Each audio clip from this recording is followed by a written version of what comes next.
for waking up with a terrible cold, but I didn't think you'd all want to be sent away, so I'm here.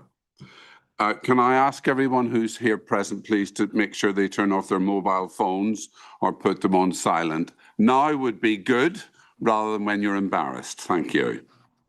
My name is Councillor Paul Dick, and I am joined by Councillors Billy Drummond and Clive Taylor. I'd also like to welcome Mark Groves, the Licensing Officer, Toby Odiaya, the Panel Legal Advisor, Jodie Wilson, Environmental Health Officer, the applicant and supporters, and I have a list: Mark Schofield, Guy Roger, Anthony Beecher, Rob Sutherland, and a number of objectors and their legal representatives, Alice and Steve Stillman-Hurst, Alison Power, Anthony Ward, Nicholas and Sarah Cotton, Peter and Julie Wetherall, Ben Morton, who's, I believe, online, Matthew and Olivia Allen, and Marcus Lavelli and David Nevitt, and there's a ward member here as well, of which more later. We're not anticipating a fire alarm, so if the alarm does sound, please leave the meeting room during the exits, which you can see now are clearly signed, and follow them under directions of the officers. The appeal will adjourn until it is safe to return. The format of the appeal is as follows. The council officers will introduce the item and explain the application. The panel, Environmental Health, applicant and objector will then have an opportunity to ask questions of the officer. The Environmental Health Officer will then have the opportunity to present their case. The panel, licensing officer and objectors will then have an opportunity to ask questions of the officer. The applicant and supporters will then have the opportunity to present their case. The panel, licensing officer, environmental health officer, and objectors will then have an opportunity to ask questions of the appellant. The objectors will then have the opportunity to present their case. The panel, licensing officer, environmental health, and applicant will then have an opportunity to ask questions of the objector. Finally, the licensing officer, environmental health, applicant, and objector will be provided with an opportunity to sum up their case. For the avoidance of doubt, each category will have an equal amount of time, and in any event, no more than 10 minutes. Now, things have changed, that's each.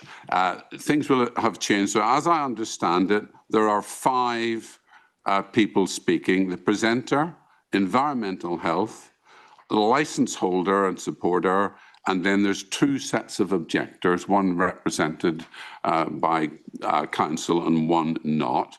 And I believe the ward member wishes to speak as well. So the clerk in the corner will keep an eye on time to make sure no one goes over the allocated time. And I will stop you if you do, because it's not fair not to. At that point, that's the end of the hearing. Everyone will be asked to leave the room, and the panel will then have a discussion and make its decision. A written decision will be issued and circulated to all parties as soon as possible, and in any event, within 5 working days. Any questions? That's a very good answer. Good. Thank you. Now, late submission of documents. Before we begin with the hearing, we received information that was submitted after the response deadline by applicant and objectors. This has been circulated for transparency. Did all parties in the hearing receive it? Yeah, yes is good, loud is good, no is not very helpful, but if it's true, you need to say it. So everyone, okay.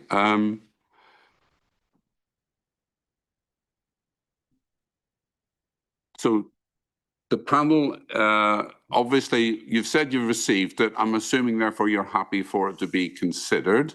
But obviously, it's a matter for the panel to decide whether we consider the late submissions or not. Gentlemen? No problem, Chairman. Okay. Likewise, I'm happy to. Thank you. Well, we will then, when we're making our decision, we will then consider the documents to which I've just referred. Thank you. So the first speaker is the licensing officer. And can I just check if there's anyone online? Are they receiving us loud and clear? They confirm that they can. They can, thank you. So, licensing officer. Chair, can I, Robert Sutherland, acting for the applicants. I appreciate it's unusual and not part of your normal procedure, but I did have a few moments to chat with counsel acting for the objectors or some of the objectors before coming in. I think some positive things were coming out of those discussions, and it might benefit the committee from the point of view of, it may not solve all things, but it may solve a number of things which will enable us to focus on the things which are not agreed. If we were to have a little bit more time to go through those discussions. Panels are used to lawyers dangling those sorts of ideas in front of them, sir. Your advice to me?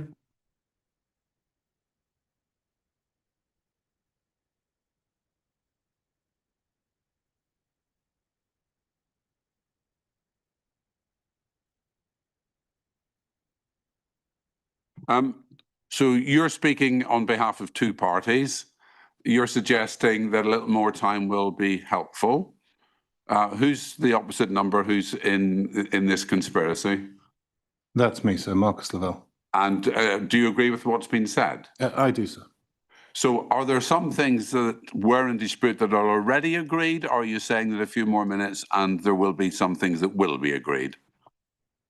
A lot of the objection relates to obviously times and area. And I know that that will take up a lot of your time today in relation to this hearing.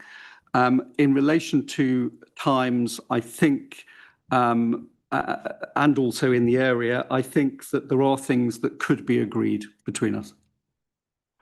Okay, so what's the minimum amount of time, or rather the maximum amount of time that you need?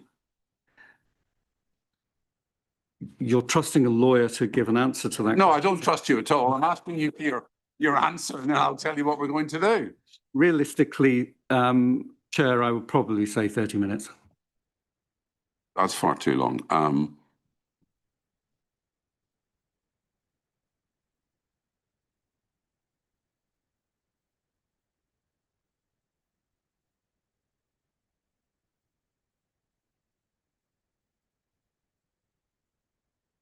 Has anybody else got any objections or comments on what's been said? Sir. So the position of the representors in objection is that 30 minutes would likely be time well spent. Otherwise, it would simply be a longer exercise in front of the committee, getting to what sounds like probably the same position.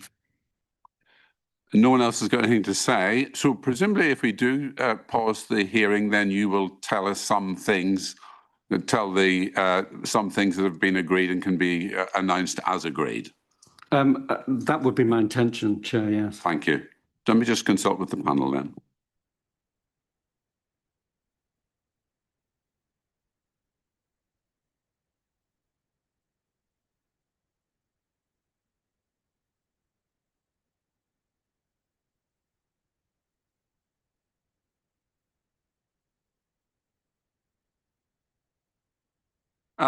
Obviously, the panel want to get to a happy solution for everybody, but we want to do it in a timely fashion, so 20. So that clock says 5 to 10. I know. So by that clock, 1/4 something or other, 10, which in a normal time is 11:15. Okay, so this hearing is now paused. Go.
Okay, 2 minutes late for the record, but I think we're all here and we can reconvene. This is what, sorry, can we have your attention, please? I see phones live. Can we make sure they're not? Thank you. Don't want anybody to be embarrassed. So I think what we need to do here is if there has been some details that have been agreed, one party needs to read them out slowly. Then I will simply say, are these accepted and noted by everybody? Further down the line, obviously, the panel will make of that information what they will. But to those who are going to speak, then you can either simply accept what's been said and ignore it, or address it in your remarks as you think fit. Is that clear? Is everybody happy with that?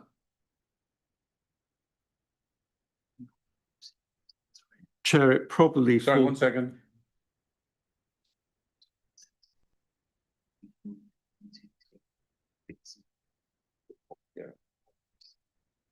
So I guess what we're saying is it's the same as the late information. Is everybody in the room happy to accept this new information be received? Anybody not? Okay, good. So can we hear who's going to tell us what it is? It's probably better, Chair, if I explain as best I can. And bear in mind that somebody will be making a note of this for the record. So watch the pen or speak slowly or both. Thank you. Thank you, Chair. Page 43 of your agenda pack has a plan of an aerial view of the premises and part of the gardens, and also has a red line around it. The discussions that took place were discussing where that red line, for the want of a better description, where the licensable activities would take place.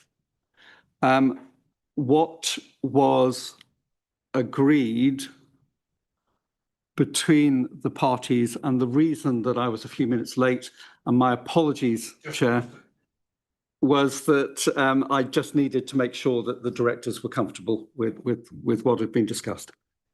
So that the red line at the bottom of the page would come all the way up to the house entrance and would form the bottom of the licensed area along the edge of the premises there, and then would carry on, I think it's to the west or to the left of that plan, to the edge of the manicured garden that you can see clearly set out on the plan, would then continue up along the side of that manicured garden, would then turn right and follow the top edge of that manicured garden before heading up towards the top of the plan. Right, one second.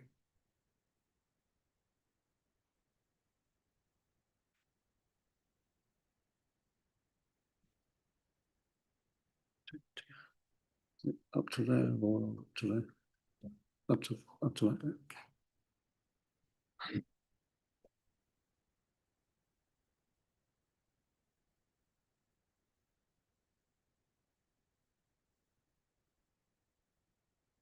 Okay, this, we now understand why you hesitated. It's quite complicated. So I think what we need to do is pass a plan round. So we're going to ask Darius, I think, to find a plan. Of course, some of us have got black and white copies as well, which is not terribly helpful. So if you can mark the plan and we'll pass it round.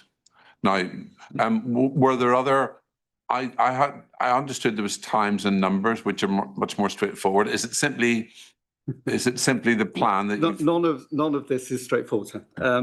Forgive me for saying that, but there's complicated issues and understandings as to what one can and cannot do, and what one needs, in fact, to do at this particular location. The other things that we did talk about was in relation to the sale of alcohol.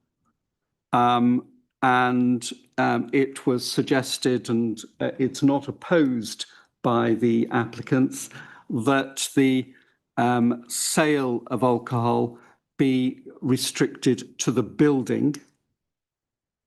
But that would be on the basis that the area that we're talking about here people would be able to take their drinks or be served their drinks anywhere within this red line that we're talking about, and obviously would be able to consume within that area as well. That deals with the alcohol. There is something that was raised but was not explored to a great extent, but I'm sure that my opposite number will understand, is in relation to regulated entertainment. And there would be no regulated entertainment taking place outside of the building. Thank you. So the main change is the plan as described. Yes.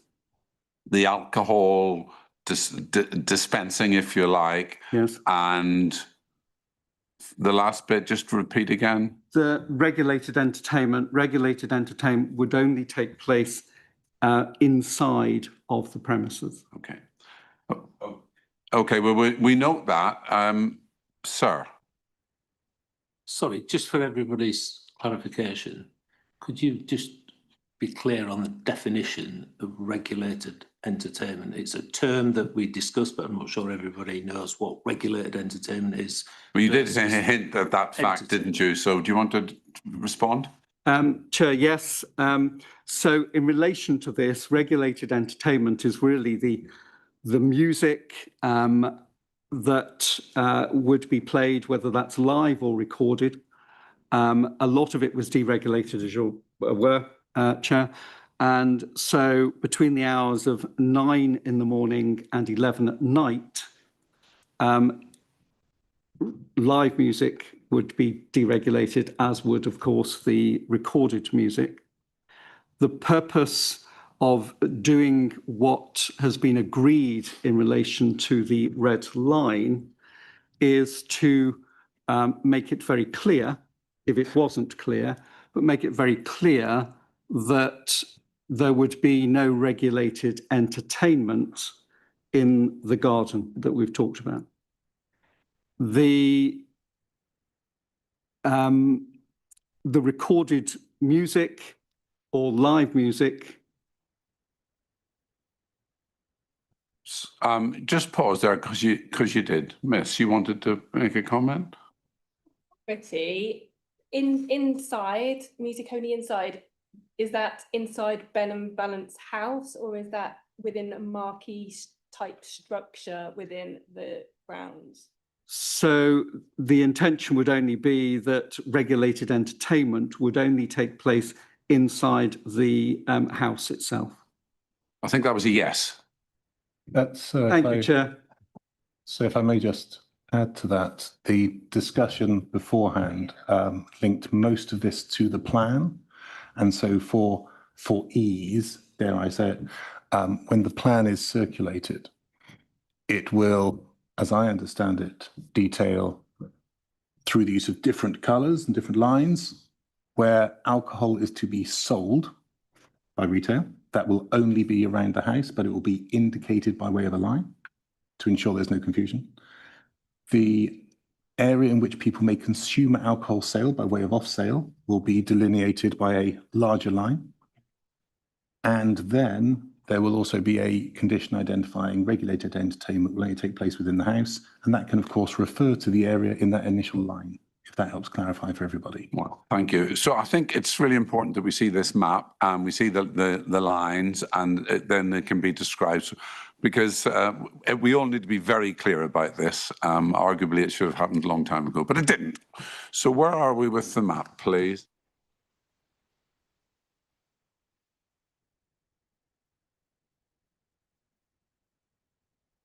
Maybe not scribble.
I'm sorry to interrupt. I'm sort of starting to feel uneasy about this.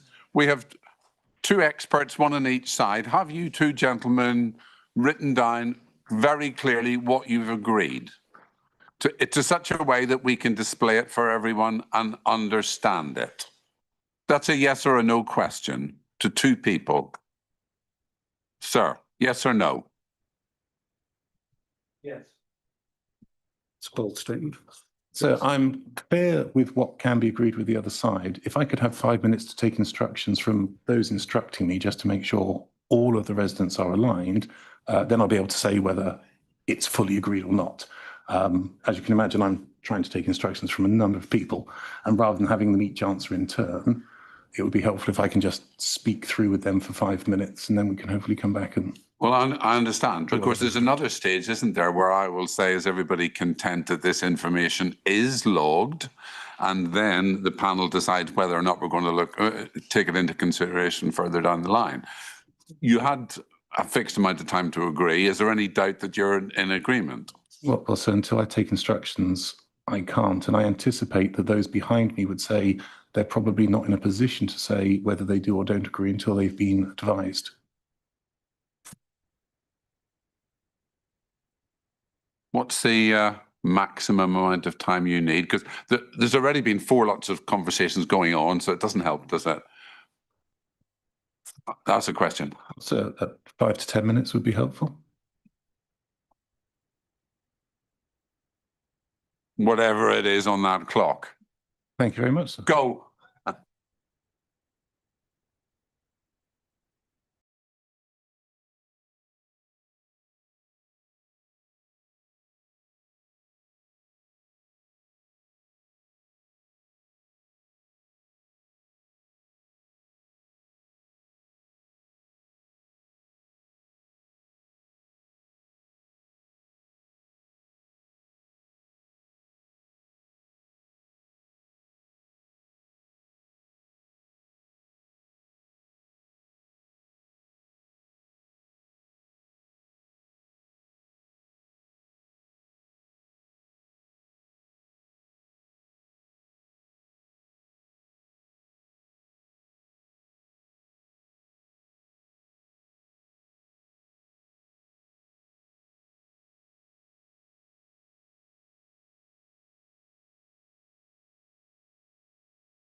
Welcome back. It's as if you've never been away. Are we agreed? Are we clear? So the residents are in agreement with the reduction, although we don't have a final plan being circulated, but as was discussed, the sale of alcohol being restricted to the house itself and indicated on the plan, the location in which people can consume alcohol externally, that being identified on the plan. We've agreed the same space. Absolutely, sir. It's also been noted that the applicant would agree a no regulated entertainment outside, arguably not necessary, but it certainly helps. One thing that has been raised by the residents is that there is actually some form of roof terrace on the house. And the sale by retail of alcohol that has been agreed should be for inside the house, not on that roof terrace. Because the moment you have an area, as was just discussed, that's the reason for the reduction in the area for the sale of alcohol. The moment you have an area under the Licensing Act that is licensed for the sale and consumption of alcohol, you cannot impose conditions or restrictions on the playing of live and recorded music. Is that last comment controversial? The roof terrace I'm talking about? The roof terrace, Sarah, forgive me because I appreciate it's always difficult to conduct a negotiation in a live meeting. So forgive me for this. In relation to the roof terrace, it is only accessible by residents. There are 10 rooms which are provided as part of the event. And so the maximum of 20 people, those residents, there is, I think, a capacity up there of 26. It's possible that a resident might take a guest up to the roof, but it is purely for the residents and those one or two guests. The use of the roof, and forgive me, sir, because I think it's mentioned somewhere in the papers, but I couldn't take you to it at this moment in time, would cease at 2300. So the roof is treated as an external area, I think, as part of the application. So it's only up until 11 o'clock. Thank you for the clarification. My question was, is this all agreed? Well, so on that, I don't know where that stood just at the end of that little exchange. The roof terrace, our position is, should not be an area that's licensed for the sale. I mean, people can consume up there, but they can't have the sale up there because the moment it's licensed for the sale and consumption of alcohol, you can turn the roof terrace to a discotheque with unlimited noise until 11 p.m. And I'm sure everyone would agree here that these residents would be disturbed by such unrestricted activity on the roof of the building until 11. If people want to go up there and have if residents want to go up there and drink, consumption, fine. But it is not to be licensed, we would ask, for the sale by retail of alcohol. Okay, I'm starting to get a bit cross about this because obviously these are the sort of negotiations that should have happened a long time ago. We're trying to be helpful. So I'm going to have one more go here. You've heard what these people are saying. You can say no if you like. It's a matter for you. What do you want to say? Yes. Are you sure? I like the surprise on your face, Chair. Yeah. Yes, the difficulty is, I've said to you, it's quite a complex area, is that there are lots of nuances, which I know my friend is aware of, as am I, and there is no intention to try and take advantage of those nuances in relation to, I know the concerns that my learned friend has. So in relation to that, the consumption of alcohol, yes, may take place up there. If there is a condition which says that there may be no sale of alcohol on the roof terrace, or that the roof terrace is excluded from the area for licensable activities, either of those I think we would be okay with. Okay, thank you. So I need to ask everybody in the room, this is a very unusual situation. The lawyers will appreciate that, but we're trying our best here. word trying may come back into focus later. Is everybody clear about where we're going? Now, obviously, at the end of the day, it's the panel's decision, but it's obviously helpful if there's agreement about points that were previously contentious. So we're in agreement, I think. Nobody's objecting. Is everybody content that what's just been discussed, if you like, recommended to the panel, that the panel should consider these matters that have just been agreed in principle between both parties? Is everybody content for us to do that? Yes, is the answer from Good. your side, sir.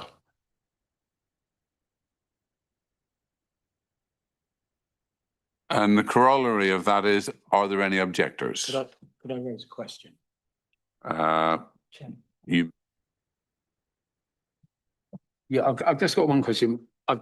I'm looking now at this the document that's just been circulated, and I thought it was going to show the red line in a different place, and it looks exactly the same as the red line that I've got in the document. They can't do that one now. So the black mark.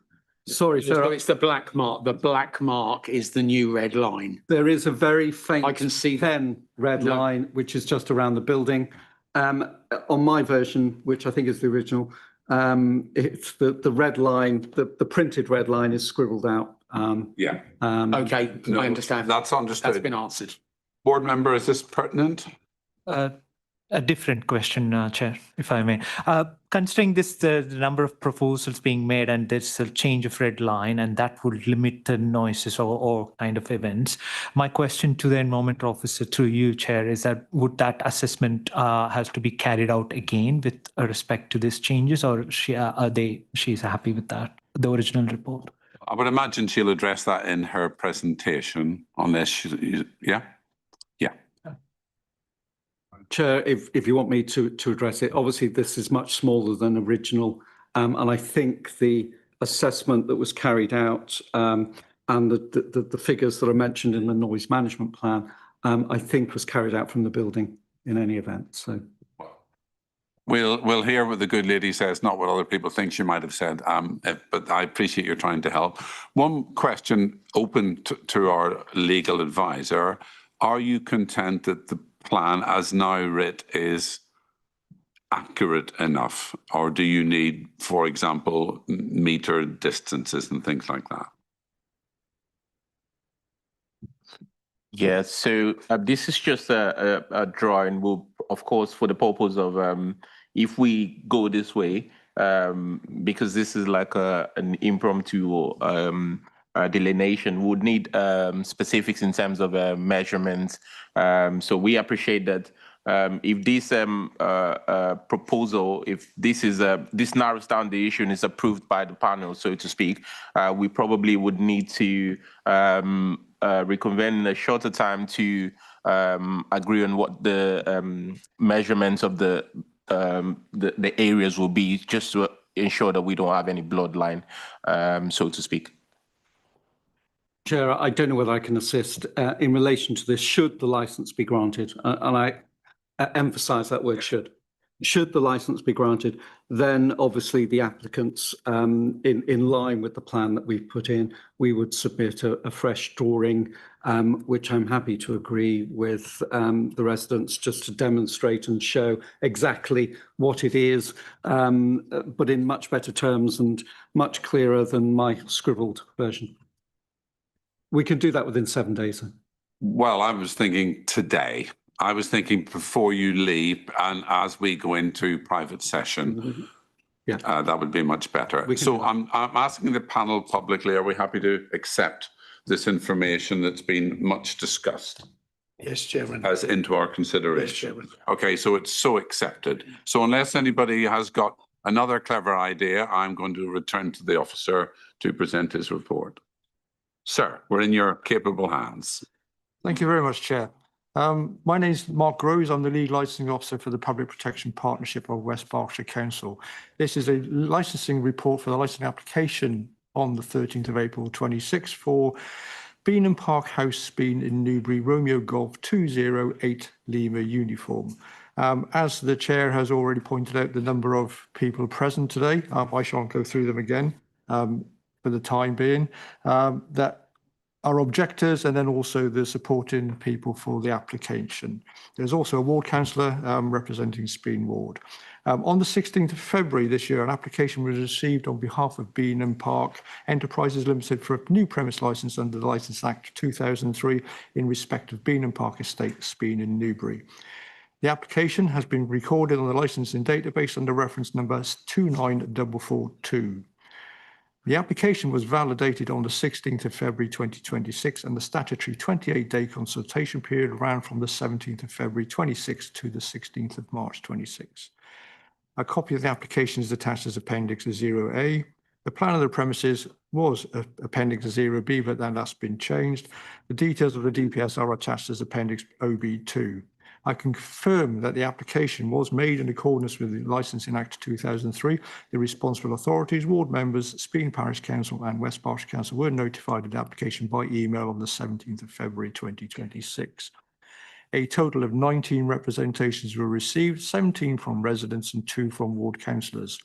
The 17 valid representations are attached as appendices 1 to 19. There were no objections from any responsible authorities. A response was received from Environmental Health and they are present to answer any questions. The Planning Department of West Berkshire Council also did not make a representation. However, they have met and have been in consultation with the applicants and their response is outlined in section 8.8 of the report. Members have been made aware that the applicant was provided some further and the objectors some further information outside of the scheduled time from after the report was published. Members may choose to question the applicant on the members raised and also refer to this submission during their deliberations to determine the application. The licensed authority are mindful that members may wish to require their own conditions to be placed on the licence. However, members are reminded that if this is the case, any conditions should be necessary, proportionate and enforceable for the promotion of the 4 licensed objectives and provide their reasoning in the decision notice. All those mentioned at the beginning of my introduction are present if members have any questions of them, and this concludes the introduction. Thank you very much, Chair. Thank you. So that's very clear and very helpful. Does any of the panel have a question for the officer? No. Thank you. Environmental Health Officer, any questions for the officer? Do any of the applicant or supporters have any questions for the officer? And I would remind you, it's just to clarify anything that he said rather than to strengthen your case or otherwise. No, sir, nothing. Thank you. Do any of the objectors have any questions for the officer? Sir. Thank you, Chairman. Just a clarification on the planning side of things, which I'm going to cover in my speech. You mentioned there was a planning, the planning team assist the application. Was there any attempt to make a planning application in the first place? I'm not able to answer that. And planning were requested to attend today or ask any specific questions. Whereas as far as I'm aware, they are in discussion with the applicant in relation to any planning applications that may be required in due course, if any at all. And their recommendation was no planning required. It's in point 8.8 of the report. So. Yeah, I think it's only fair to say that planning generally isn't a matter for licensing, but thank you for that. Environmental Health Officer, much discussed, is here. I invite you. Sorry, 1 second. Chair, someone behind you, I think. Oh, I'm sorry. The movement of traffic, sorry. There we go. The movement of traffic around the area, is that part of this consideration, the licensing consideration, or is that something different? Your opportunity now is to ask a specific question of what this officer said. Are you doing that, or are you widening the discussion? I just didn't know whether traffic was included in the planning part of what the gentleman said. Sir? I can't answer that one, Chair.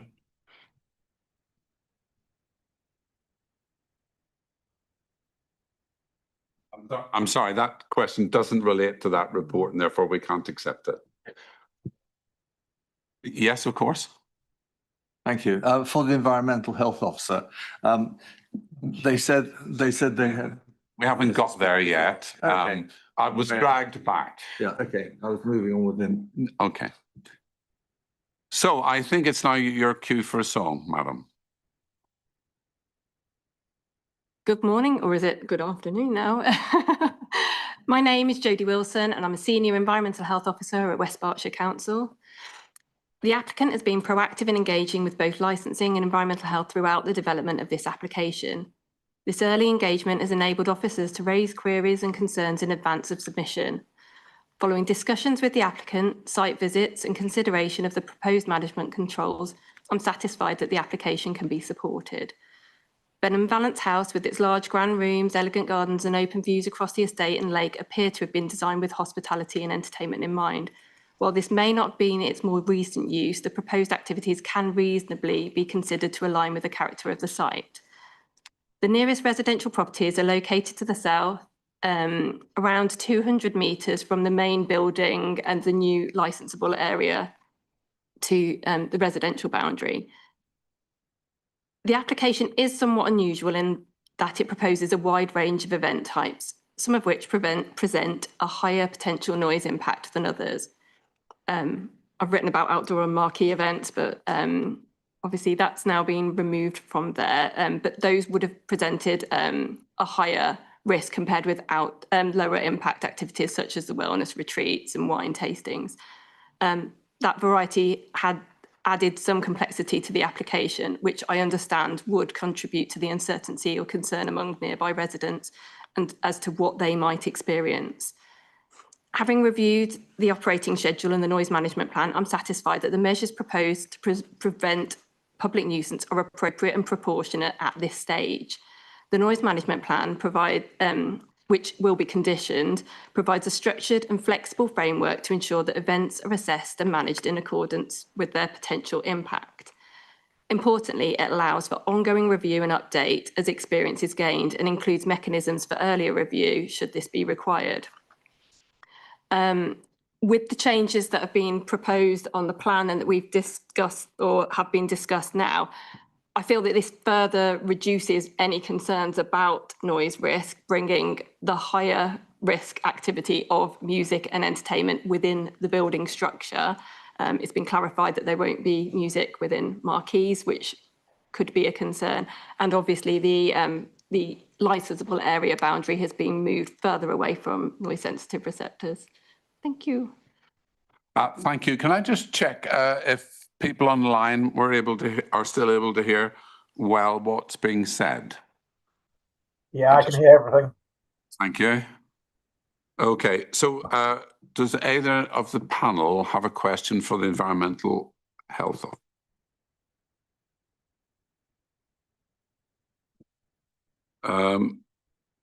Mark, Guy or Anthony, do you have questions for the officer? There's no questions from the applicant, sir. Thank you. The objectors, any questions for the officer? And I just remind you that it's for clarification rather than introduction of anything else. Sir, the residents around me may have their own questions, and obviously I'm sat next to one of the country's most distinguished environmental health officers. He may have specific questions. Mine are only on the issue of clarity for the nature of the application. One thing the officer stated was there's a noise management plan and that will be conditioned. But I'm not aware of any particular position where it states that there's any agreed list of conditions other than the ones that we've put in, or a couple that have been offered, I think, in the response document by the applicant. Can I just, does the environmental health officer know if there's a specific list that the environmental health officer believes that they've agreed with the applicant as to what would be put forward as a formal condition? Sorry. Within the licence, under the proposed operating schedule is where the applicant proposes the conditions that they will agree to adhere to, which have been accepted by environmental health, and in amongst them is a condition relating to noise management plan. So in when you say the licence, the operating schedule to the application, where they've got the 4 licensing objectives listed? Yes, so under the 4 licensing objectives, there's a section, I forget which number section it is, but it has all of the different licensing objectives, in amongst them prevention of public nuisance, and under that is a list of conditions that the applicant put forward to be applied as conditions on their licence. Can we find those? Is that your issue? I'm aware of them, so I wouldn't suggest they're worded as conditions, but if it's your officer's thought that those are things that should be conditioned, I certainly agree that that's the case. And if we could take some time at some point to look through that list, because the members here may not be aware of what can and cannot be turned into a condition within those various different statements in that section of the application. What say you, Miss?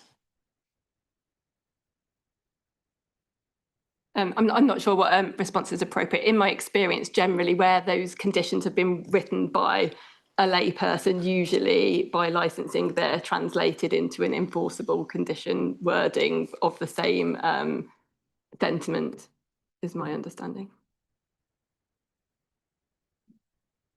So, right, we've read the documents, haven't we all? So yes? So I'm not sure what the mystery is here. So you're saying there are conditions. Perhaps your colleague can help you. It'd be helpful for clarity, wouldn't it? So yeah, 36 of the reports. Who's the best person? I think we should go through them very quickly if we can. Who's the best person to do that from the officer's side? It's not a difficult question. Right, there we are. Thank you. Thank you, Chair. The question, what's being referred to is on pages 36 to 37, 38 of the produced documents in relation to prevention of public nuisance. Would you like me to go through them one by one? For clarity, some people seem to have missed them. Okay, so I'll read it as per verbatim. Beanham Park Enterprises is committed to ensuring that all events at Beanham Park Estate are managed in a manner that protects the peace and amenity of neighbouring properties and the surrounding environment. Given the estate's location within private parkland, noise and disturbance will be inherently limited, but additional robust controls will be in place to ensure full compliance with the licensing objectives. Noise management and monitoring. A comprehensive noise management plan will be implemented and reviewed annually. The plan will specify sound level limits, monitoring locations and control measures for amplified music and outdoor activity. Real-time sound monitoring will be undertaken during events with amplified music, and immediate corrective action will be taken if agreed limits are approached. Live music. Live music will form part of a pre-booked weddings, receptions and corporate events. Performances will take place primarily inside Beanham Park House or within approved outdoor areas, but that's been addressed. All live music will be managed in accordance with the approved NMP, including sound level monitoring to ensure compliance with limits agreed with the EHO. Outdoor amplified music will cease by 2300, but that's been dealt with. Recorded music. Recorded music will feature as part of pre-recorded weddings, receptions and corporate events, and will take place primarily inside Beanham Park House or within approved outdoor areas adjacent to the main building. That's been addressed as well. All recorded music. Can I just ask you to pause? Sir, do you need all of this gone through? So my issue is, you're going to be invited to grant a premises license, and it will be for you, the panel members, to decide the terms on which it's granted, which includes the list of conditions. Where you choose to draw that list of conditions from is something that would be appropriate for all parties to be able to comment on. These appear to be simply things within what we would describe as the operating schedule, the application. It would be, the reason I give an example, sir, if we look simply at page, within the license application, if you look at the section M, I don't know what that, I have it at page 20 of the application document itself, and I merely give this an example. It begins, Beanham Park Enterprises Limited is committed to ensuring that all activities at Beanham Park Estate are conducted in a safe... So that's not a condition, it cannot form a condition. It's not something capable of being legally enforceable or interpreted. If we look underneath that, there's a section that states professional management and staffing. That does then have something that looks like a condition that could be used. I would suggest it would be helpful, as the residents have put forward, as I will make reference to in my submissions, a schedule of conditions. it would be appropriate for there to be a discussion between the applicants, the members and the objectors as to which of these items is something that's being put forward as an actual identifiable condition, and whether that helps to address concerns that the objectors may have or that the members may have. So dare I say it, my question relates specifically, as I say, to where we deal with the licensing objectives comments within what we call the operating schedule within the license application.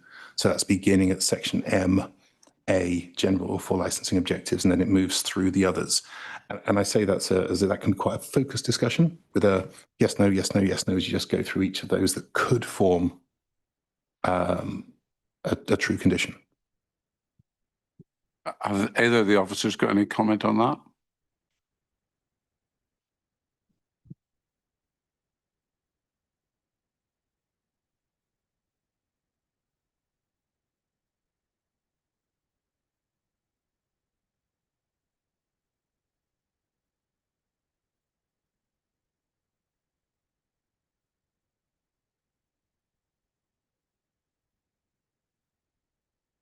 Yeah, the advice is that these things are here. They're here to guide and advise. And when we have our final discussion, we will draw on the information we've got and anything else that anyone presents to us in their speeches. We can't go back through that again at this point. Okay. Okay, sir.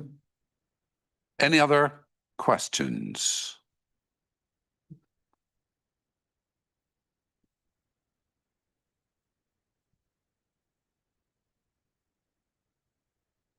Yes, sir. Sorry, in its point of clarification, Yes, please. to environmental health. That's what we're about. Going back to an original sort of concern I had, when you say public nuisance, does that include the flow of traffic around the surrounding area or just noise? When we're looking at a license application, we're looking at specifically that licensable venue and noise that would be generated that can be directly related to it. So not necessarily traffic flow on the road, but within the noise management plan, it would be expected that there is consideration of traffic that might be generated on the site or coming into the site. Does that help? Not the individual houses, no, I visited the venue. Sorry, let me just stop you there. Traffic noise is for planners, not for licensing. Sorry, it wasn't related to traffic noise. It was related to traffic using a private road behind. The same ruling applies. It's not relevant to this? No. Okay, thank you. No. So again, if you've got a question, that's good, but it's for clarification. Have you got a question? Yeah, she answered it. You're happy? She didn't. You're happy? You're happy, all right? Sir? Again, Chairman, just a clarification from the follow-up on the definition of the public nuisance and your measurements. Does that includes or the recording you've done and or assessment you've done included or considered speeches or people coming outside of the building and singing chorus and all those partying kind of atmosphere, the noise from that? Sorry, I think you misunderstand. There has been no noise assessment in terms of carrying out noise measurements by environmental health. We've assessed the application as in looked at the information before us to provide a recommendation for licensing. Okay, thank you. Is there another question? Thank you, Chair. Got a couple of questions arising from page 27 of the list of things put in the operating schedule. One of them concerns, this concerns deliveries and collections.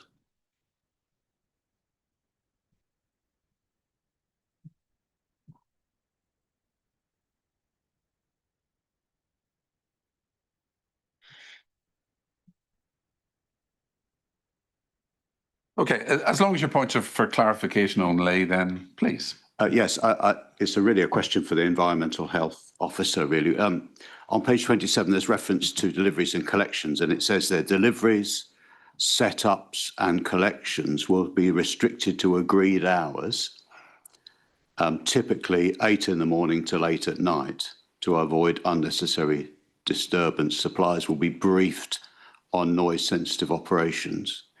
I'm wondering if the environmental health officer may give us some advice or guidance in respect of perhaps restricting the hours of those activities, some of which could be very noisy, and whether or not she might be minded to recommend the normal hours for such activities to be restricted to 8 o'clock in the morning till 6 in the evening, Monday to Friday, and 8 o'clock till 1 o'clock on Saturdays, no time on Sundays and no time on bank holiday Mondays, whether that might be a means by which best practicable means can be achieved in terms of noise control. I wondered if she had a view. You're straying a little bit over clarification, but let's see what she says to that question. I think the typical hours for deliveries and refuse collections perhaps in Westminster differ to those typically applied here. Set up and build and break. Sorry, let the lady finish, please. But I think 8 till 8 for a delivery, or it's not going to be a constant flow of those, I think are reasonable timings as they've indicated. Okay, that's clarification. Thank you. Have you got any further questions? Well, it was more about the build and break of site build up and break. So setting up of events rather than refuse collections. Do we think that? Does that change your answer? I apologise, entirely misunderstood your question at first. Yes, so build and break can potentially be an issue, and it is a construction nature of noise for constructing marquees. And I'll admit, in terms of in those conditions, I haven't noticed that it was omitted. Certainly, that is something that should be considered and covered within any noise management plan. And absolutely, I expect that to be addressed with normal construction hours of working. Thank you. And one more clarification. The next paragraph down talks about external lighting and potentially glare and flashing lights and so on. And we do know that bright lights can be a sort of nuisance. And I wonder if the environmental health is happy with what is offered there in relation to minimising glare. They don't give any much information about that. They just say minimise glare and light spills. I wonder if she... Thank you. If she can clarify that, yes. Yes. It is a difficult one for us to assess, and it's a very difficult one for them to provide us with a lot of information until they have an idea of exactly what they're doing, and each event will be on its own requirements. But they've provided a commitment to avoid causing a nuisance, which is good. If there were issues, we do have resolutions through nuisance, and I feel we have a good working relationship that we would be able to resolve any issues that arose, but I don't envision it being a big issue. There's quite a big separation between residents and the site, especially now given the even smaller licensable area. But yeah, sorry, that's... Well, thank you. That's clarification. If you wish to address that in due course, then that's fine. There's a hand at the back, and I'm then going to move on. Thank you. I just wanted to ask, I didn't hear it in your report, and I don't know whether it covers it, but impact on wildlife of the light and the noise. Monsieur, your question must just be for clarification. Yes, that's why I said. What are you asking her to clarify? Did her report include any impact on wildlife and migratory birds which are resident there? It did not. In environmental health, we don't cover those aspects. Those would be covered through planning. So if the planning application were to come through, then the biodiversity officers would be able to respond. Thank you. So again, it's one of those that crosses between planning and licensing. Thank you. I'm going to move on. And the next item on the agenda is the applicant or supporters to present their case. So who is leading, sir? Chair, thank you. Chair, I anticipate that there'll be a stopwatch, and so there will. I will proceed. Thank you. It's large enough for even me to be able to see it, so thank you.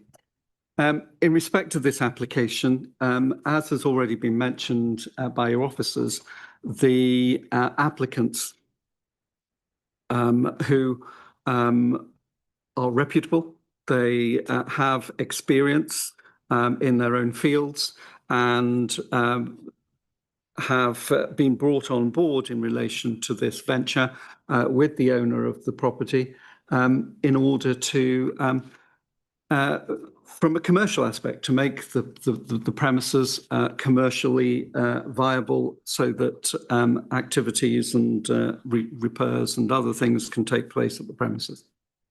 Now, in relation to this particular application, when they became involved in it, they took advice from your officer and also from environmental health and indirectly for the police as well. The process involved obviously going through what those proposals were. You will no doubt hear reference to things which are talked about historically,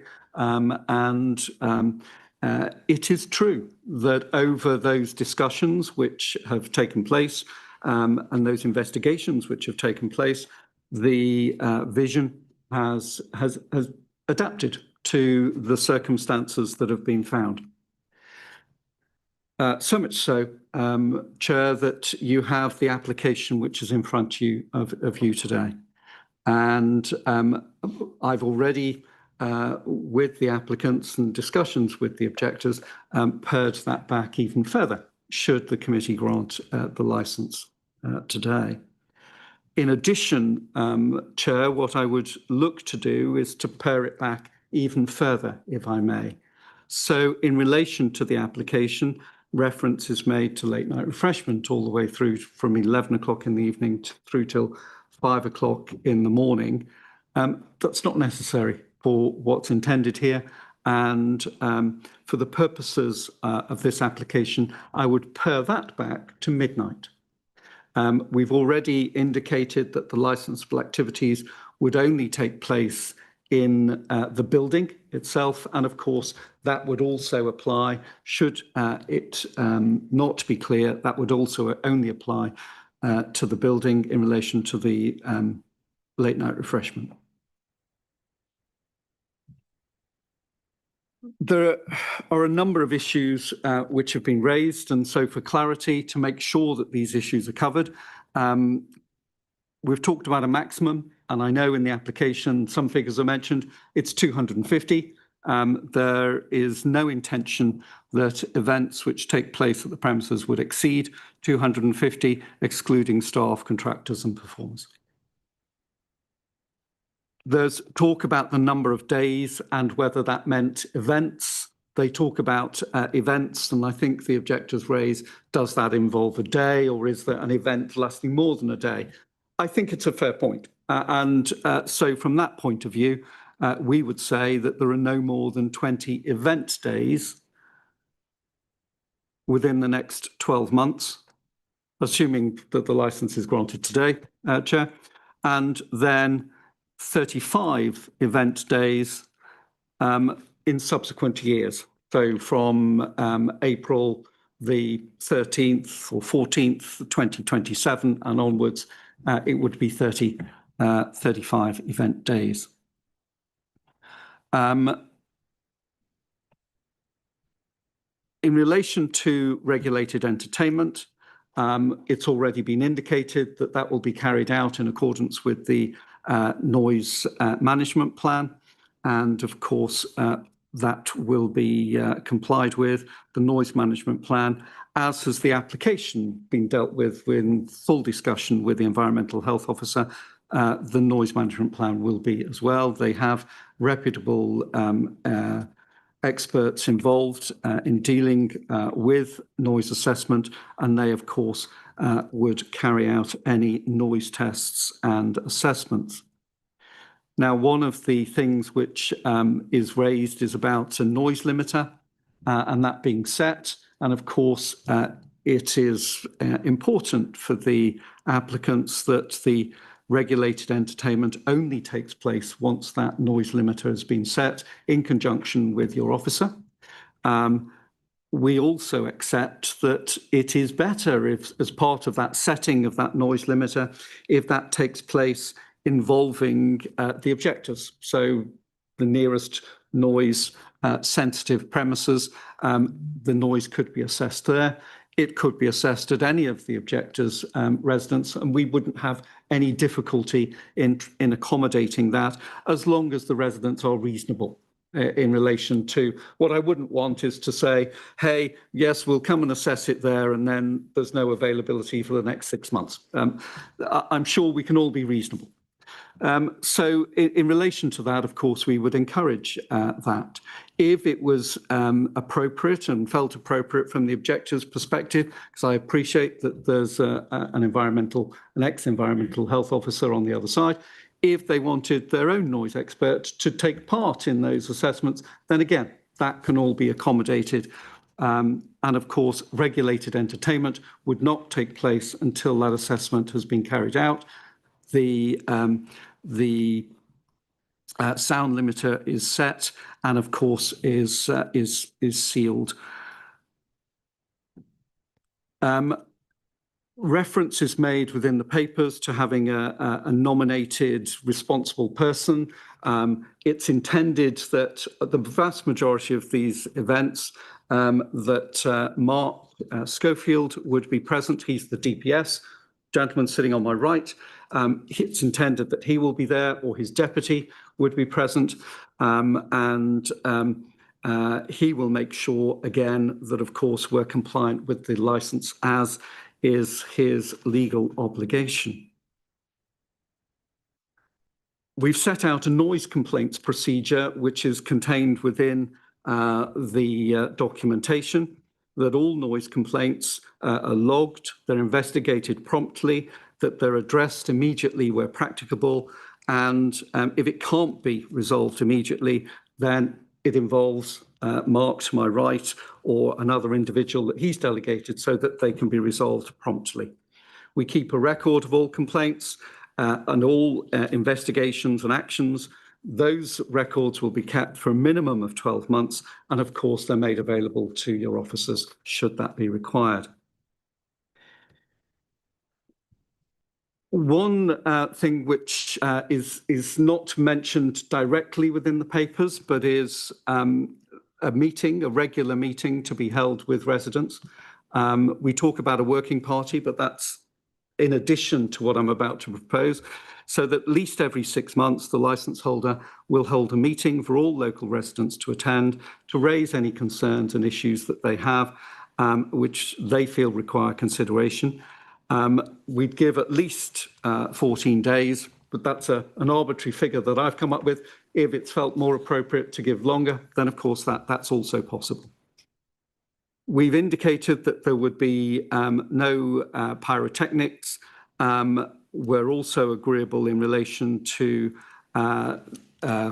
fireworks, no bird releases, Chinese lanterns, helium or air-filled balloons in connection with any licensable activity, which I know was raised by residents.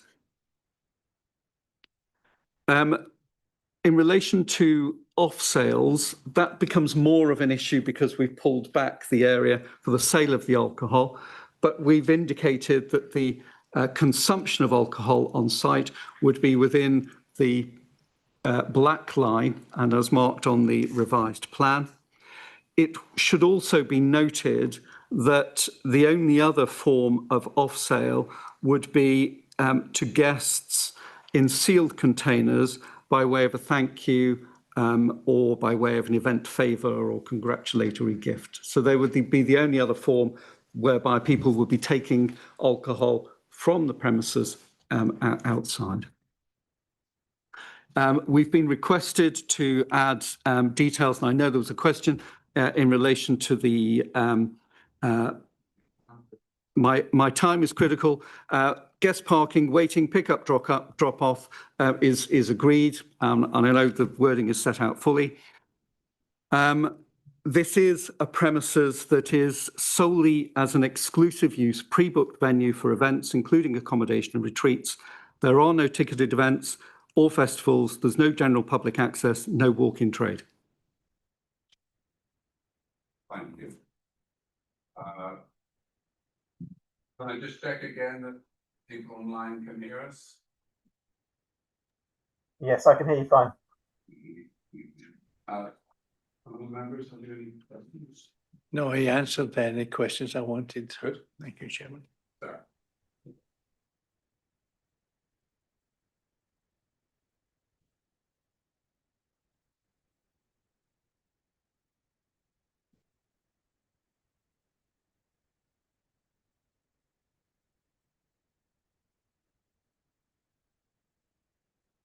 I'm sorry.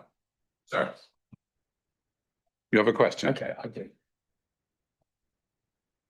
Yes, I noticed on reading through the documents, there was mention of the possibility, and I may have picked this up in objectors' comments, but I think it was also in the main documents around temporary event licenses.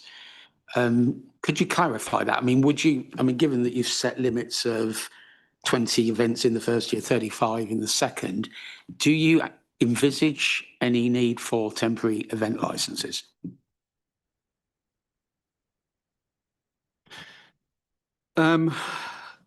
In short, no. There may be circumstances which give rise to the need for a temporary event notice, but at this moment in time, it's not intended that there would be any, but they're obviously available to everybody. Thank you. Mr. Groves, have you any question for the applicant? Sorry, just one question, Chair. To both parties, they mention the roof garden on the top. However, in the presentation by the applicant, it mentions that there's going to be beehives on the roof. Now, if there's beehives on the roof, then I don't imagine people want to go on the roof due to the bees. Apart from bees, of course. Apart from the bees. Chair, I can deal with that. The roof is actually, I was up there this morning and it's beautiful up there, may I say. In relation to that, it's divided in half. So the area where residents would be able to sit and relax is at one part of the roof. The other part, I'm guessing, is where the beehives would be. So there would be no mixing of bees and people. Thank you. Environmental health, any questions for the applicant? No, you sure? Thank you. Objectors, and it's just been pointed out to me that only objectors who've made representations should be seeking clarification here. I don't have a list of who those people are. I may have inadvertently strayed earlier, so only those who've made representations, please. So any questions by way of clarification, please? Sir, I don't want to ride roughshod over everybody, as they are entitled, as they're all parties, to ask questions. However, I've been asked by some of the residents, just for a point of clarification on the use, in this instance, of drones or similar other forms of entertainment. At gatherings, we had the menace of Chinese lanterns that are now illegal to use because they cause great harm throughout the countryside. And some operators have moved towards drones as a form of entertainment. It's a large swarm of buzzing electronic items that can be at times quite disturbing. Is there an intention to have drone displays or other such things where people have their events? Sir? Some emotive language there, but we understand your point. Sir? So we're happy not to have them, if that helps.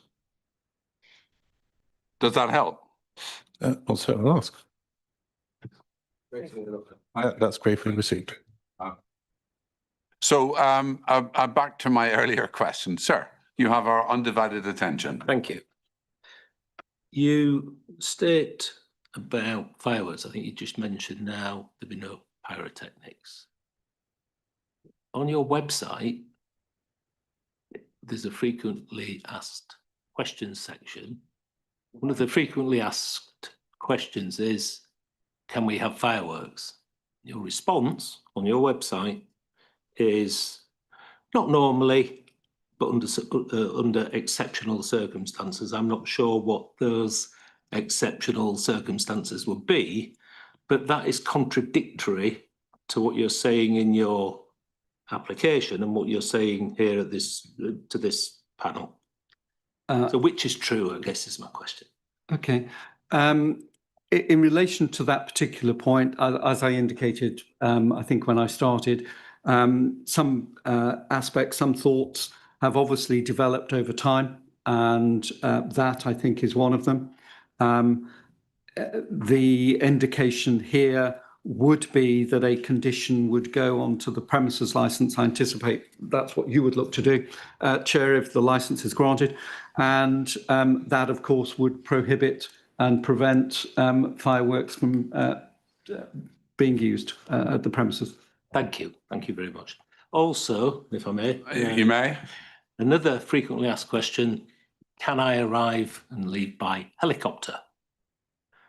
Clearly, in your application, no, helicopters are not part of our operating model. That's specifically what you say. Frequently asked question answers slightly differently in this way. Yes, you can come by helicopter. We'll arrange it for you and get the drop-off time and pick-up time. So again, I think the question is, and you're looking confused, but I mean, I've got a screenshot of it right here if you want to have a look. That's a frequently asked question. Okay, so that's clear. That's clear. That's clear. It's the same as before. Yeah. Can you Which is true, I guess. Can you clarify? Possibly. Possibly. Okay. We're not ruling out helicopters, That's a matter of... Any further questions from objectors? Obviously, there are formal cases to be put still. No? Okay, so we have a number of objectors and 2 solicitors, Marcus and David. So can you please present your case? And while you're ready, I'll just check again on those online can hear. It's one of those questions you don't know what happens if they don't answer, but there we are. No, I can hear fine. Thank you. So, who's first? Just before my time starts, sir, only because it may, well, it may assist the members. David Nevitt isn't a solicitor, he's an environmental health specialist. And therefore, we would ask you to put weight into his submissions according to his experience. As you know, sir, we will put appropriate weight on everything that we hear as we think fit. Thank you, sir. Just waiting for, there we go. Sir, a lot of what has been said has indeed dealt with a number of the issues raised by the objectors. And so my submissions are somewhat different to those they may have been. However, it's right that a number of the residents here are sceptical of what was put before them. For example, to one of the inquiries where there's a suggestion that the residents have identified the management of this premises have had similar activities elsewhere at other premises. And the response that's in the papers was, this company is not connected with those other premises. Well, the company may not be, but the directors and staff were, and that was what was found by the residents. I don't say that goes to weight here, sir, but what I do say is it does go to why local residents may be very concerned about what happens. And I can certainly say from a legal standpoint, it doesn't matter what's said here. It doesn't even matter what's agreed here. What matters is what appears, it's almost the death of the author. It's what appears on the premises license at the end of it, sir. My question of clarification for your environmental health officer is based on the fact that we need clear, appropriate conditions that can be enforced. And to use the one that Mr. Nevitt brought up, and I asked the members to put their minds to this, within the application, there's simply a statement, and apparently this is put forward as something that could form a condition on deliveries and collections. So this is page 27 of the application document. Deliveries, setups and collections will be restricted to agreed hours, brackets typically 8 till 8, to avoid unnecessary disturbance. Everything in there cannot form a condition. Unnecessary disturbance is not something defined. Agreed hours, it doesn't tell you who it will be agreed with, and it states typically as if there could be a change. An appropriate condition there, sir. Firstly, it would have deliveries and collections as one item. That would have a specified time, 8 till 8 appears to be appropriate. That would then be one condition. Another condition, as was raised by Mr. Nevitt, setup and breakdown of marquees and other equipment, which can involve sound tests and so on, should also have a specified time within which it can take place, not a statement of agreed hours, wherever that agreement may be. There should also not be some simple condition that everything will be dealt with in line with a plan. What plans can then be changed? What should be enforced are the conditions that can only be changed by agreement with the licensing authority. So we would ask that each and every one of these points that you are considering here, sir, are put forward as clear conditions on the premises license. And that's the example I give as to why it's important. And I'm attempting to do that within only 3 minutes, which I have done. So the commitment to only having 20 and then 30 days of use, again, that's appreciated, and that was one of our key issues. Again, we would like that by way of a clear condition that can be found within our...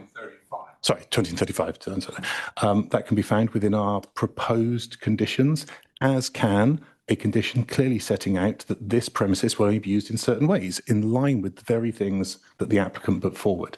We would hope that that's something that the members would find helpful, but the residents would certainly find reassuring, as it puts in place a legally binding obligation on the applicant. I'm now going to hand over to just a couple of the residents who, out of everybody who obviously wants to speak, so in order to keep within time, we have two key spokespersons for the residents who just want to explain why this matters. I know you're looking at your officer, sir, but remember, we are within our... we just want the members to understand why this matters so much to those residents, and we've got two exemplars to come forward. Now, if I could just invite them to choose their own time and speak. Sir. Thank you. I'm Steve, this is Ellis, my wife. We have 3 young children and we border Benham Park. One of our children has a lifelong medical condition, which means that sleep is clinically proven to be an important part of his care plan. So we're kind of one of the nearest, and in my opinion, one of the most affected by this application. There's a lot of supposition and assumption and theory and speculation about what that noise might sound like. We've seen noise reports that have been put together. We've got experts, but we've got a real life.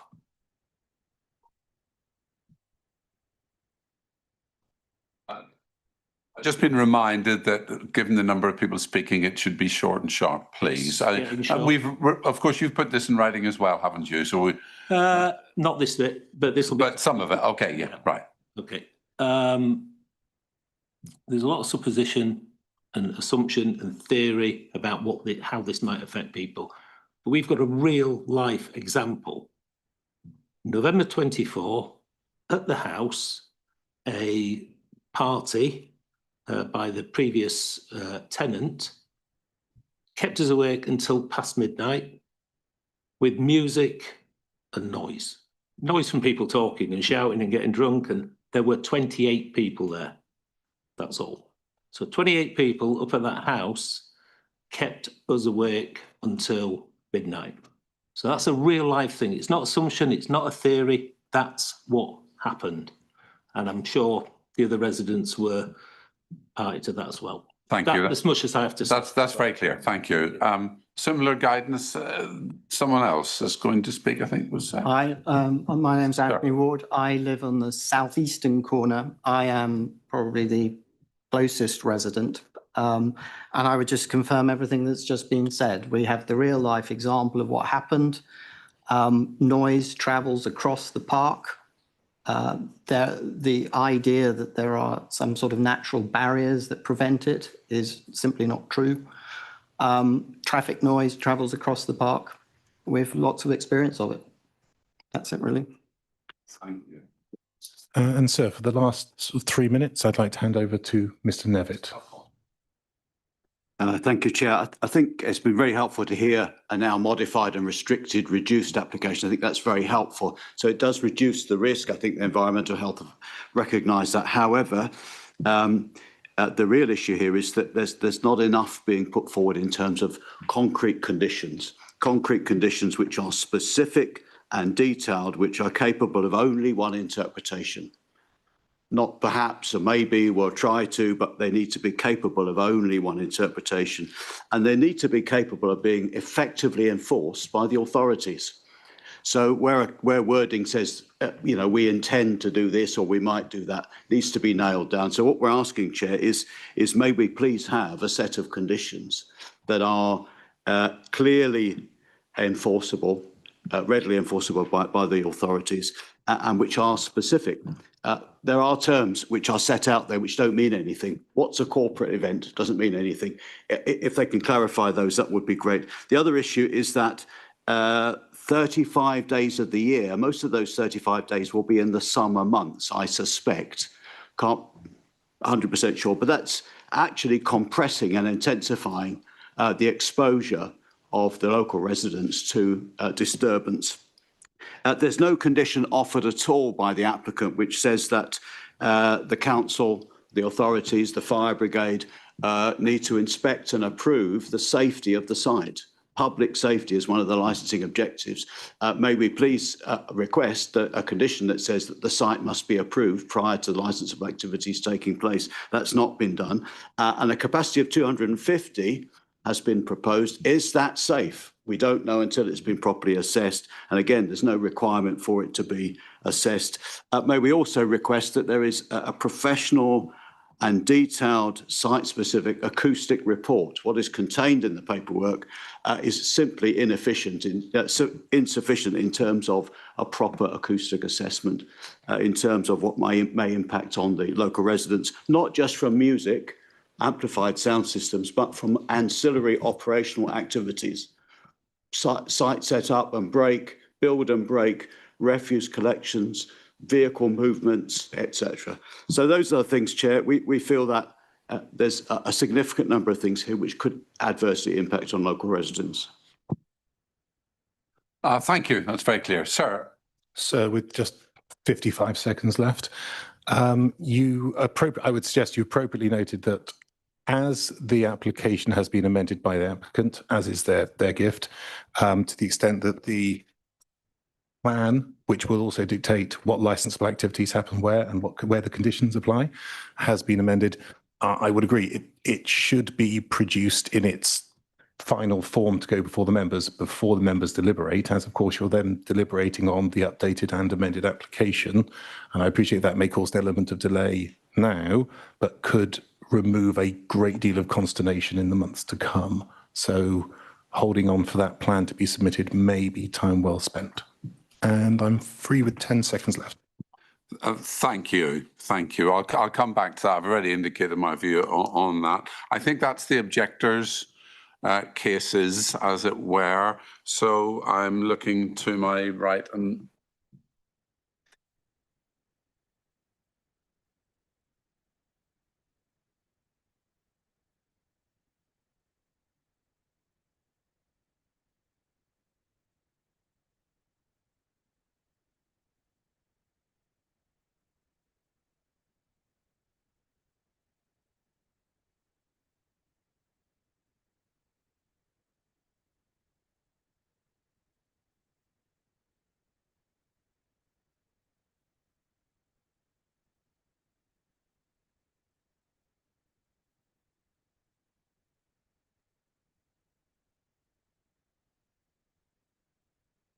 right. So, gentlemen, have you any questions? Yes, yeah, to you two gentlemen then, can you tell this panel if you complained to the police or the environmental health over the noise from your neighbours on that evening? No, we didn't, and there's a good reason for that. It was a one-off event. It was classified as a one-off event. It was annoying, but probably not worth using up police resources to report it. Thank you. Exactly the same response. One-off event, happy. Thank you. Thank you. Officer, sir, have you got any questions? No, Chair. Environmental health?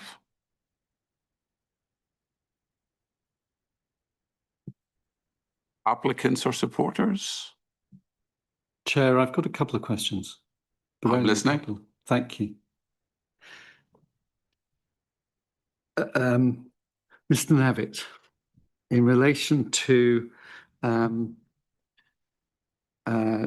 what you were submitting to the committee, if the applicants were committing to, and I don't know whether you'll be engaged going forward, and neither do you, but if you were, or somebody like you was engaged going forward with objectors, and the applicants were looking to work with you to incorporate concerns and issues that you have, would that be helpful? Most helpful indeed. Thank you. In relation to the situation, and we were talking about the safety of the premises, if the applicants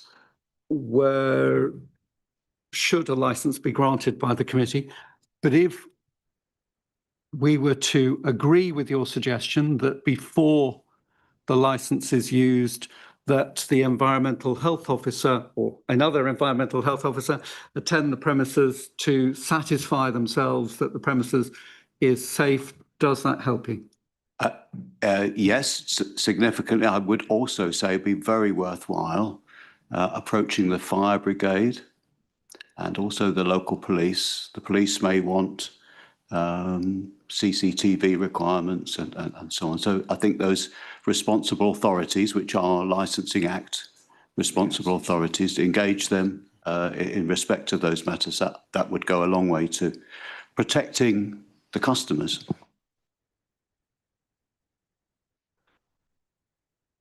Is there anything else, sir?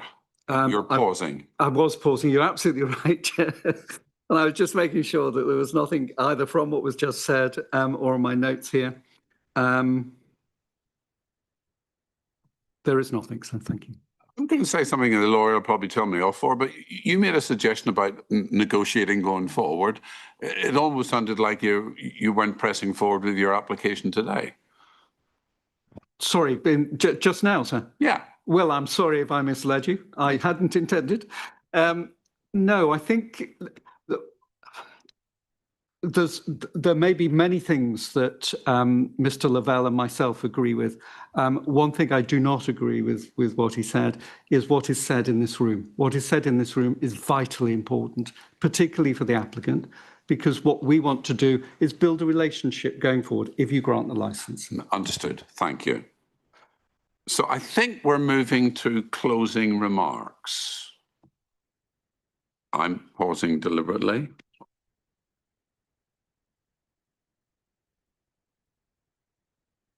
Chairman, I'm not about the question. I think I was going to speak as well. Yeah, sorry. There was some doubt about that, but you're When here. closing We're remarks, here. I'm listening. Do you want to speak? Once you say.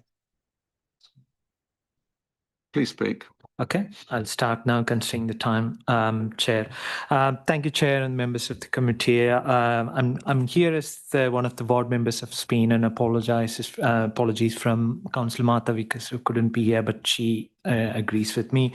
And today I'm speaking for the residents of Marshpenham. I have to clarify, I'm not speaking on behalf of them. There may be a number of things happening and I'm not privy to them between the applicants and their lawyers and between, but I'm speaking for the residents after speaking to them, visiting them, and listening to their objections. Marshpenham, which is in my ward, that quiet corner of our parish, right next to Benham Park. 17 of them, as you heard, have formal objections, and we as board members have represented them. This is in NIMBY-SM. These are ordinary families who choose to live in Marshpenham because it's peaceful countryside, low background noise, dark skies, and the kind of rural calm you will never get anywhere. My observation to you, the committee chair and the members, is we need to review this application at this stage or at whatever is presented, because there's been so many things happen, and I have to tweak my speech or observation slightly, but I apologize if I get it for the old or the one which is being presented to you before. So the applicant, I understand, wants a full premises license for alcohol from 10 a.m. to midnight every day, live and recorded music indoors until 11:59, plays, films, dance, and it could be anything, late night refreshments. They say it's exclusive hire only, no public access, no ticketed events, with a suggested cap of 250 guests and 20 to 35 is being mentioned. On paper, it sounds controlled. In the real world of Marshpenham, with the nearest homes just 235 meters to 425 meters, it will change the character of this village forever. Frankly, in my view, this is my view, the change of the scale and the nature of the red line changes, and the impact should have come through the planning route first. So where the full environmental impact, the officer said it should have been carried out, traffic, which is not part of this, and land use implications could have been properly assessed by the planning team first. rather than just being through the licensing alone. So, but we are here, and this application will still undermine the licensing objectives. I'll go through each one by one. The prevention of public nuisance, public safety, and the protection of the rural residential amenity, including the ecology that makes this place special. The first on the rural noise and the public nuisance, I won't go into the complete acoustic report, but only point out that the testing was done, which I understand from the applicant, covered one discount system inside the dining room, measuring 85 to 90 decibels at the southern perimeter using a phone app, which I've read it, but apologies if I got it wrong. But what I'm trying to bring out that is that test was done one day, one orientation on one type of music. We didn't cover the speeches or any kind of outside noises, and all those one will come from outside of the live music.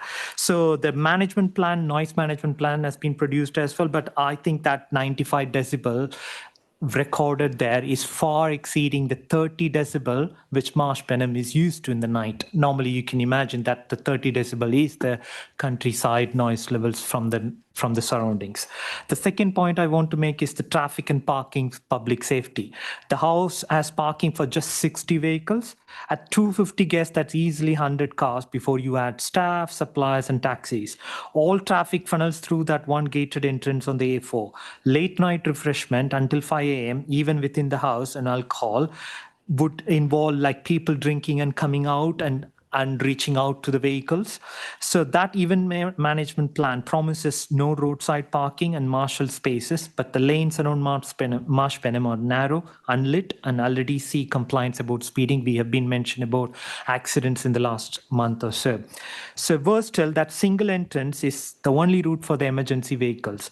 And in a fire or a medical emergency or a severe accident, that up to 250 guests on site, you can imagine like the access from there through that road for multiple emergency vehicles is going to be difficult, and that has not been addressed.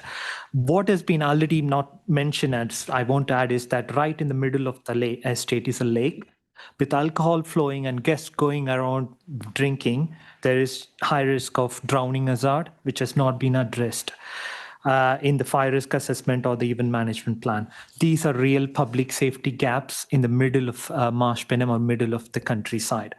Third, and the wider impact on the ecological and environment impact point, I want to add that the Benham Park sits in the 140 acres of historic parkland and mature trees, open grassland, and it's home to barn owls, bats, deers, and countless birds. Repeated amplified music, even within the building, even if it is contained, disturbs the nocturnal wildlife. Light pollution from the event lighting, even the excluding drones, vehicle headlights, all those 100 cars just moving around with their headlights in the middle of the night, and temporary generators, noise and lights will destroy the dark skies, which makes this area special. So traffic brings that part to that part of the village, exhaust fumes, brake dust, and all kind of other pollution. On top of that, this application is completely silent on how they manage the extra waste and the bio waste. I'm not sure which I read it correctly, but I believe that the estate doesn't have a conventional septic tank or any kind of a traditional sewage system. So how are they going to manage this waste from this large number of guests for 20 to 35 events in a year is to be understood. In terms of the public nuisance under the Licensing Act, the loss of amenity is not just the only concern, but the rural parish like this is like the natural loss of the natural environment itself, which is a great concern. Now, just President, I want to give you that in the last year, this very subcommittee considered a similar application in the Hungerford Park estate. That application was considerably for the lower numbers, but you granted that application, if I'm right, but with number of restrictions, so that you may want to consider and look at it and see that if that can be considered. So finally, Chair and members, I'm not asking to be unreasonable. The applicant has renovated a beautiful listed building and wants to hold wellness events, which is much needed for this part of the district to be a viable business, and also understand like we need people to be employed. But what I see is that that is not good for what they are proposing, but what on these terms. 35 events a year, late in the night with outdoor music, 250 guests, unaddressed waste issues, emergency access problem, and the lake drowning risk is too much for Marsh Benham. It will erode the very peace and ecology that makes our parish or this place special. So my request to you on from my side as ward councillor is to refuse this application, Chair and committee members. Thank you. Thank you very much. That's very clear. That's noted. Thank you. So I'll have another go. Closing remarks, officer. I have no closing remarks on what's been. Thank you. Miss? Likewise, I have no comments to add. The applicants, would you like to make any closing remarks? I suspect you will. Chair, I would. Do I get a clock? We're listening. Chair, what I would like to make very quickly is 8 points, basically. Firstly, your policy encourages applicants to meet with the authorities and to discuss the application before putting an application in. That's exactly what has happened here, and the basis of that application is based on those discussions which took place. And indeed, one of your officers is here actually supporting the application, which is to her credit. They've acted on advice given, and even my second point then deals with the fact that they've involved with the local residents and the people who live in the area. They invited them along. They have listened, and they have paired the application back accordingly. I accept that some of those changes have taken place today, but they have listened and they have acted upon the comments that have been made. Additional conditions have been offered, times have been cut back. Thirdly, there are no representations from your licensing team or from the police. Both, of course, very important experts for you. They advise you in relation to the specific fields, and they have determined that it's not necessary or appropriate in this particular application. Fourthly, not only do you not have a representation, something negative from the environmental health officer, I'm just saying you actually have something positive from the environmental health officer who put in writing and also repeated today that she supported the application that was being made. Fifthly, we've worked with the residents, as I've said. Sixthly, we've set out in detail a complaints procedure. It's set out in the application. I repeated it again today to ensure that if there are complaints, they're dealt with promptly. Seventhly, something which has not actually been mentioned today, but I know will be in your mind, Chair, is that there is a review process.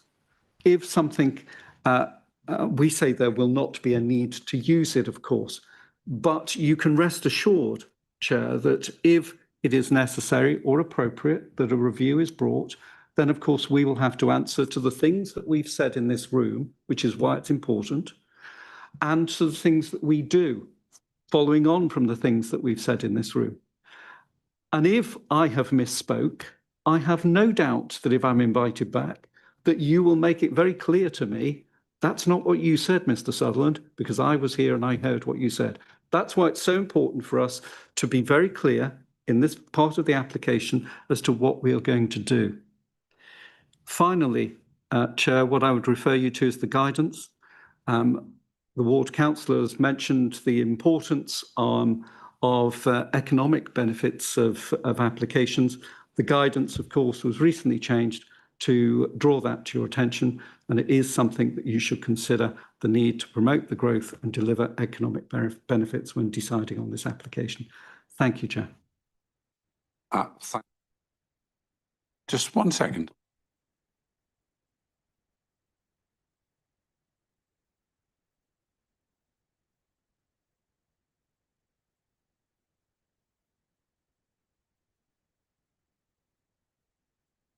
Thank you, sir.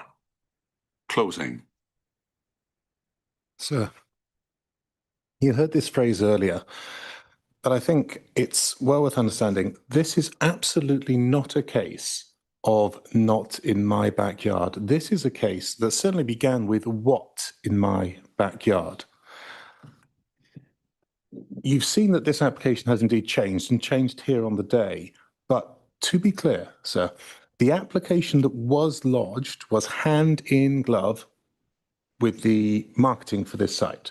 This was an application originally for unrestricted external live and recorded music by way of entertainment, sir. And the marketing around the site matched that, and it caused these residents great concern, and still does, because at the end of the day, we're dealing with a substantial piece of property, and there's clearly a business plan behind this, and that appeared to be the original one, sir. However, it is absolutely appreciated that steps have been taken today to address those concerns. I would note, you have heard it mentioned that public safety in certain circumstances isn't something that would be controlled under a license. I'm just going to throw in there, you can speak to your legal officer, sir. It absolutely is.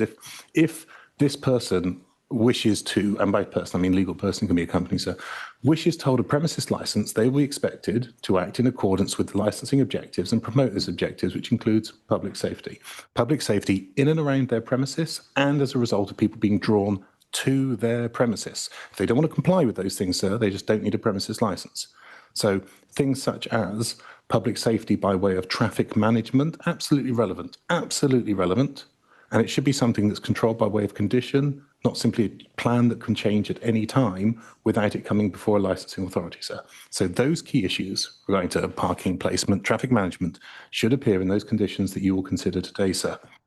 I would also note, and it was brought up by the democratic representative of the residents, waste and bio-waste. Now, we did bring up breakdown and setup. That's where that comes in. If you're using large numbers of mobile conveniences, that's your setup, it's your breakdown. You can imagine putting 10, 20, 50 portaloos onto a truck, makes noise. That's why, within the conditions that we have asked for, and as was discussed with your environmental health officer, breakdown setup should be something that's included, and that would come within breakdown and setup. We've already put forward our submissions on that, so I just wish to wrap it up as part of my closing. And I'd like to move on. Mr. Sutherland stated that one thing that we disagree on is that what is said today is of vital importance. Sir, it may be vital, but it's not of legal importance, and it's absolutely not enforceable. Fine words can be said here, sir. They'll mean nothing. What matters is what ends up on the premises license, sir. And then to extend on that, the concept that there is a review process, it's not for these residents to spend their time governing the actions that take place on this site. All of this, everybody here, this takes their time and their money to engage in this process. It would take even more time and even more expense for them to engage in the review process. And we would suggest you only enter the review process at a point of failure. And we would rather there's an appropriate premises license in place that deals with issues so that these residents don't have to have an impact on their lives that pushes them to the point of reviewing the premises license. And so that's why we have put forward a suite of conditions, why we've mentioned those conditions we believe are relevant, and why we do endorse the updating of the application that has taken place by the applicant. Now, that effectively closes my element of the submission, sir, but I am aware that I have Mr. Nivet next to me, and I have a number of residents here who I'm sure would like to close out their cases if needed, so that they can understand that justice is both done and seen to be done here at the committee.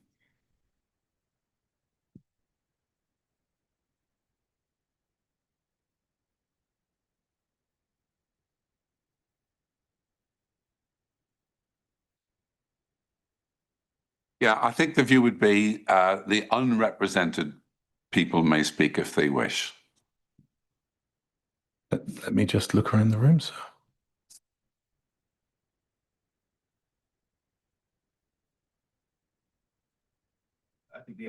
Buttons. Thank you. I think the only thing I would say is, recognising some of the concessions that have been made, but agreeing that I think it's important to have it in writing, so that we all understand the conditions against which both parties are operating and we have recourse on. That's very clear. Thank you. Any other unrepresented objectors? I'm not sure about you. 1 minute. No, I'm joking.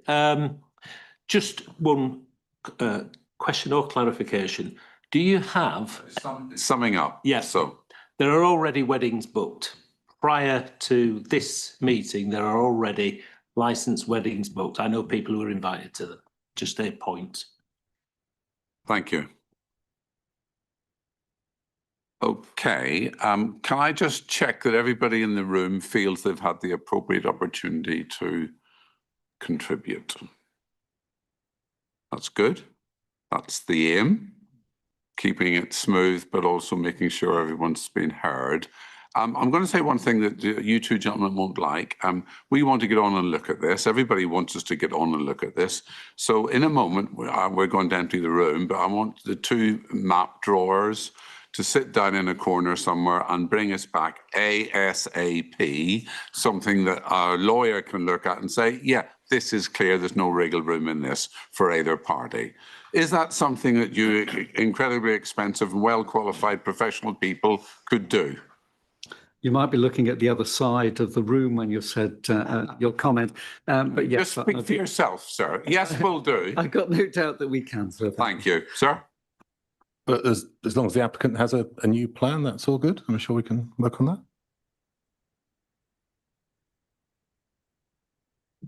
Can I just remind everybody that, as at the beginning, we have 5 working days to produce an outcome with reasons in writing, which will be sent to the normal places. Can I thank everybody for their contributions and their perseverance? We have a very clear picture of what we're looking at here. Thank you to everybody. This meeting is formally closed.